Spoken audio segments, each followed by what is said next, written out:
ரஞ்சித்த பத்தின எல்லா உண்மையுமே தெரிய வந்ததுமே, நம்ம நந்தினிக்கு என்ன பண்றது? யார்கிட்ட சொல்றதுன்னு சொல்லிட்டு சுத்தமா புரியவே இல்ல. ஏன்னா, இந்த பிரச்சனைய நந்தினி எல்லார் முன்னாடியும் கொண்டு போனா, கண்டிப்பா நந்தினி பொய் சொல்றா அப்படின்ற மாரி பட்டம் கட்டிடுவாங்கன்னு சொல்லிட்டு, நந்தினிக்கு நல்லாவே தெரியும். அப்படி இருக்கும் பட்சத்தில தான் நந்தினி இப்போ ஒரு முடிவு எடுக்குறாங்க. என்னன்னா, சூர்யா சார் கிட்ட சொன்னா கண்டிப்பா சூர்யா சார் கோவத்தில என்ன பண்ணுவாருன்னே தெரியாது.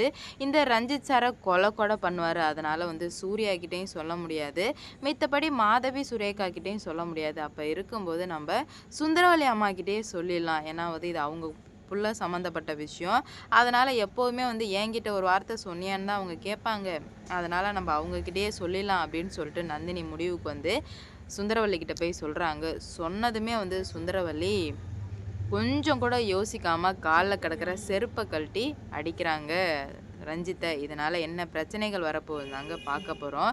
இப்ப நந்தினி போயிட்டு சுந்தரவல்லி கிட்ட சொல்றாங்க, "அம்மா உங்ககிட்ட நான் ஒரு விஷயம் பேசணுமா?" அப்படின்னு சொல்லிட்டு. "என்ன சொல்லு?" அப்படின்னு சொல்லிட்டு சொல்லும்போது, வீட்ல உள்ள மொத்த பேரும் இருக்காங்க.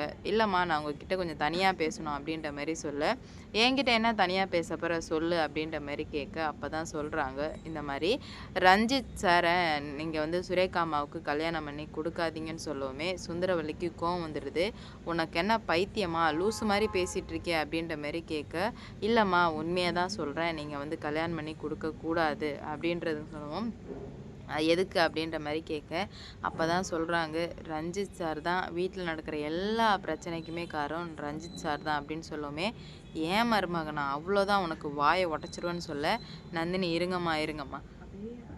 நான் எல்லா ஆதாரத்தையும் காட்டுறேன்." அப்படின்னு சொல்லிட்டு ஆதாரத்த காட்டுறாங்க.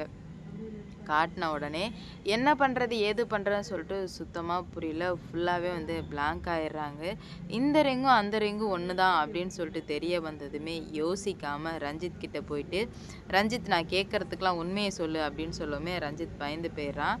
அப்போவே டவுட் ஆகிடுது எதுக்காக பயப்படுறான் அப்படின்னு சொல்லிட்டு. அப்போ தான் ரஞ்சித் சொல்கிறாங்க, நான் எந்த தப்பும் பண்ணல." அப்படின்ற மாரி சொல்லும்போது, கிளியரா சொல்லிர்றாங்க. இந்த மாரி "நீ தானே அன்னைக்கு பேட் டச் பண்ணது." அப்படின்னு கேட்கும்போது, அவன் திக்கி திணறத நல்லாவே கிளியரா பார்த்துர்றாங்க சுந்தரவல்லி.